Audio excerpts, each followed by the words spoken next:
Ξέρεις τι είναι πιο δύσκολο από το να φύγεις από τη χώρα σου? Το να παραδεχτείς στον εαυτό σου ότι μπορείς να διαλύσεις τα πάντα για ένα καλύτερο μέλλον, ακόμη και αν δεν ξέρεις αν όντως είναι το καλύτερο. Μάζεψα τη ζωή μου σε μία βαλίτσα, παραιτήθηκα από μία σταθερή δουλειά, άφησα το σπίτι μου, ανθρώπους, φίλους, οικογένεια και πάτησα delete σε μια ασφαλή ζωή γιατί κάτι μέσα μου έλεγε ή τώρα ή ποτέ. Και για να είμαι ειλικρινής, δεν το έκανα επειδή είμαι γενναία. Το έκανα γιατί φοβήθηκα να μείνω περισσότερο κάπου που με μίκραινε, παρά να ρισκάρω να χαθώ κάπου αλλού. Δεν ήμουν 20 χρονών φοιτήτρια με backpack στην πλάτη. Είχα οικογένεια, ήμουν παντρεμένη, είχα παιδιά, είχα υποχρεώσεις και ευθύνες. Και όταν γύρισα και κοίταξα γύρω μου, είπα, αν μείνω εδώ από φόβο θα το πληρώσω πολύ πιο ακριβά από το να ρισκάρω να ζήσω κάπου αλλού. Οπότε τι έκανα, πήρα μια βαλίτσα, πήρα ένα χαρτί παραίτησης, τα άφησα όλα και χωρίς να ξέρω ακριβώς τι κάνω, χωρίς να έχω για όλα απαντήσεις και χωρίς να είμαι σίγουρη αν εκεί που πάω θα είναι πολύ καλύτερα από εκεί που ήμουν. Απ' έξω φυσικά αυτό ακούγεται πάρα πολύ θαραλέο, αλλά όταν το βράδυ κλείνει η πόρτα και είσαι σε ένα σπίτι που δεν γνωρίζεις, δεν νιώθεις ηρωίδα, είσαι κουρασμένη, είσαι μπερδεμένη και το μόνο που σκέφτεσαι είναι τι στο καλό έκανα.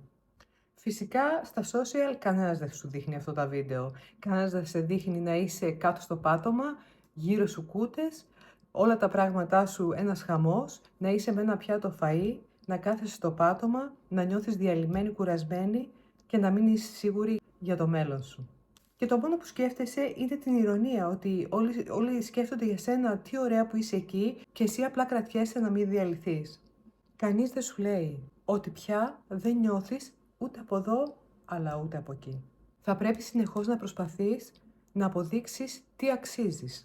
Θα ζεις με ένα μόνιμο μόλις στο στόμα σου. Μόλις πάρω την παραμονή μου, μόλις βρω μια καλύτερη δουλειά, μόλις βρω ένα καλύτερο σπίτι, μόλις μάθω καλύτερα τη γλώσσα, πάντα είναι ένα μόλις στο στόμα σου.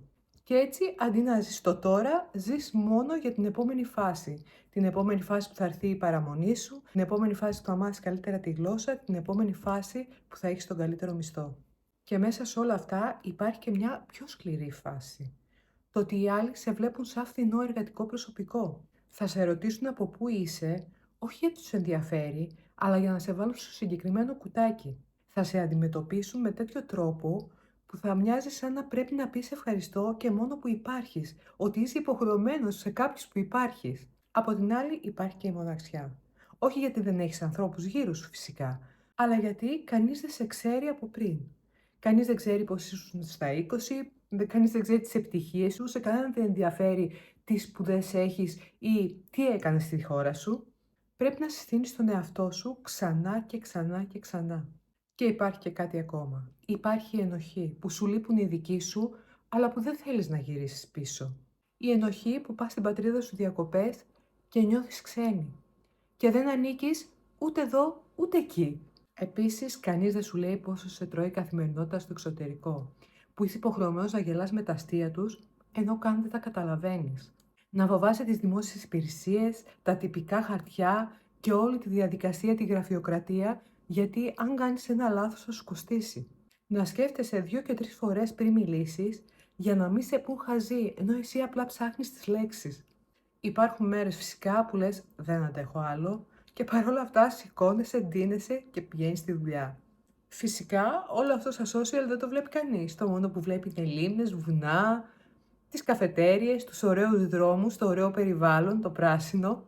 Το πιο σκληρό κομμάτι δε είναι όταν γυρνάς πίσω στην πατρίδα σου και όλοι σε κοιτάνε και λένε αυτοί που τα κατάφερε στο εξωτερικό ή που νομίζουν ότι εσύ έχεις τα εκατομμύρια και αυτή είναι η φτωχή και πρέπει να πληρώνεις σε κάθε συνέβρεση, με κάθε γνωστό, με κάθε συγγενή και όπου βρεθείς. Κανείς φυσικά δεν σε ρωτάει πόσες φορές ένιωσες ότι δεν χωράς πουθενά και πόσο ξένη νιώθεις στην ίδια σου την πατρίδα. 2 κόσμοι και καμία αίσθηση για το πού ανήκεις. Φυσικά η μετανάστευση δεν είναι μόνο πόνος. Είναι η αντοχή που σου δίνει και δεν ήξερες ότι υπήρχε. Δεν ήξερες ότι την έχεις. Είναι η πειθαρχία που αποκτάς, η αυτογνωσία που έχεις και που συνεχίζεις να λες στα δύσκολα κάθε φορά στον εαυτό σου αφού άντεξα αυτό μπορώ να καταφέρω πολλά. Σου μαθαίνει να στηρίζεσαι στα πόδια σου, να διαπραγματεύεσαι, να λες όχι, να ζητάς αυτά που πρέπει. Σου μαθαίνει να ξεχωρίζεις ποιοι άνθρωποι πραγματικά είναι δίπλα σου, ποιοι σε αγαπάνε και ποιοι απλά χαίρονται, τα λένε ότι έχουν κάποιο γνωστό στο εξωτερικό. Αλλά σου παίρνει κιόλας πράγματα. Την αίσθηση του που ανήκεις, τις στιγμές με τους δικούς σου που δεν μπορείς να ζήσεις πια και μια ήσυχη ζωή, ασφαλής, έστω κι αν ήταν βαρετή. Σου παίρνει γιορτές, γενέθλια, Κυριακές με φίλους και την πολυτέλεια να καταρρεύσεις στην αγκαλιά της μάνας σου ή της αδερφής σου, του αδερφού σου, όταν τα πράγματα είναι δύσκολα. Εδώ, αν καταρρεύσεις, απλά πρέπει να πας στη δουλειά μετά σαν να μην έγινε τίποτα. Και εκεί ανάμεσα στο χαίρομαι που έφυγα και μου λείπουν όλα, καταλαβαίνεις ότι η αλήθεια δεν είναι η άσπρη ή η μαύρη. Μπορείς να είσαι ευγνώμων και να πονάς ταυτόχρονα. Και αυτό δεν σε κάνει αχάριστη, σε κάνει άνθρωπο. Η αλήθεια είναι ότι η μετανάστευση δεν φτιάχνει τη ζωή σου μαγικά.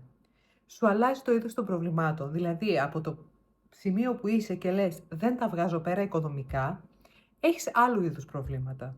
Ας πούμε κάπως τα βγάζω πέρα, αλλά πληρώνω με άλλο κόστος. Και αν φυσικά περιμένεις να έρθει η μέρα που δεν θα έχεις νοσταλγία, δεν θα έχεις μοναξιά και όλα αυτά που σε πονάει στη μετανάστευση, συγγνώμη που θα σου το πω, αλλά θα περιμένεις για πάντα. Αυτό που αλλάζει βασικά είναι ότι δεν σταματάς να πονάς, απλά μαθαίνεις να ζεις με τον πόνο. Συνεχίζεις την καθημερινότητά σου, ενώ ταυτόχρονα πονάς και σου λείπουν πράγματα. Ουσιαστικά μαθαίνεις να ζεις με αυτό τον πόνο χωρίς όμως να σε ορίζει. Αν είσαι σε φάση να φύγω ή να μείνω, δεν θα σου πω τι να κάνεις. Απλά θα σου πω να το σκεφτείς καλά. Γιατί? Μην φύγεις επειδή νομίζεις ότι αλλού είναι τέλεια. Φύγε μόνο αν πραγματικά νιώθεις μέσα σου ότι μπορείς να ρισκάρεις και έχεις τη δύναμη να ρισκάρεις. Αν αυτή τη στιγμή που βλέπεις το βίντεο είσαι σε μια χώρα στο εξωτερικό και κάπου εκεί σε άγγιξα, γράψε μου στα σχόλια σε ποια χώρα είσαι και τι είναι αυτό που σε πονάει περισσότερο. Γιατί ναι, σε αυτή τη ζωή δεν μπορούμε να τα αλλάξουμε όλα, αλλά το να ξέρεις ότι υπάρχει μια κοινότητα ανθρώπων που περνάει τα ίδια με σένα, πολλές φορές μας βοηθάει να σταθούμε στα πόδια μας και να πάρουμε δύναμη.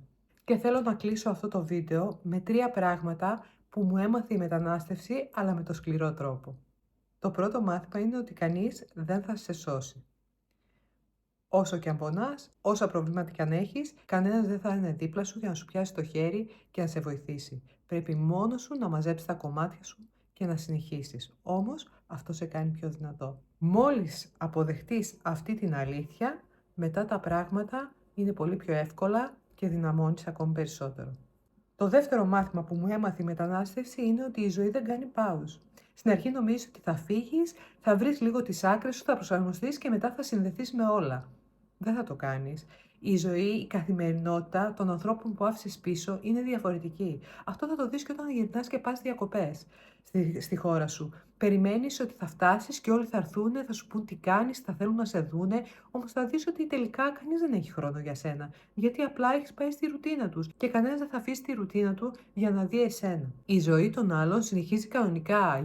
Γάμοι, κηδείες, γεννήσεις, χωρισμοί, τα πάντα. Δεν θα είσαι εκεί σε όλα και αν νομίζεις ή έχεις την ψευδαίσθηση ότι κάποια στιγμή θα τα προλάβεις όλα, δεν πρόκειται να το κάνεις. Το μάθημα για μένα ήταν να μάθω να είμαι παρούσα εκεί που είμαι τώρα, όχι εκεί που ήμουνα ή εκεί που θα ήθελα να είμαι. Το τρίτο μάθημα είναι ότι δεν είσαι πίσω. Απλά είσαι σε άλλη διαδρομή. Και αν έφυγες μεγάλος για μετανάστευση, είναι βέβαιο ότι θα νιώθεις ότι είσαι πίσω. Πίσω από όλα. Θα νομίζεις ότι οι άλλοι ήδη έχουν στρώσει μια κατάσταση στη χώρα σου, ότι έχουν τις δουλειές τους, έχουν την καθημερινότητά σου και εσύ ξαναρχίζεις από το μηδέν. Το πιο σκληρό αλλά πιο απελευθερωτικό μάθημα για μένα είναι ότι δεν είσαι late. Δεν είμαι late, δεν άργησα. Και γι' αυτό έχω μιλήσει στο προηγούμενο μου βίντεο, θα το βρεις κάπου εδώ, το οποίο σου δείχνει ακριβώς γιατί δεν έχεις αργήσει στη ζωή. Απλά διάλεξες τη ζωή που έχει περισσότερες ανηφόρες και ναι, αυτό κουράζει. Αλλά μετά από όλες αυτές τις ανηφόρες, όταν φτάσεις σε ένα πλάτωμα, εκεί η ζωή φαίνεται αλλιώς και τη βλέπεις αλλιώς. Αν τώρα που με ακούς και εσύ νιώθεις ότι είσαι σε ανηφόρα, άφησέ μου ένα σχόλιο, μία λέξη.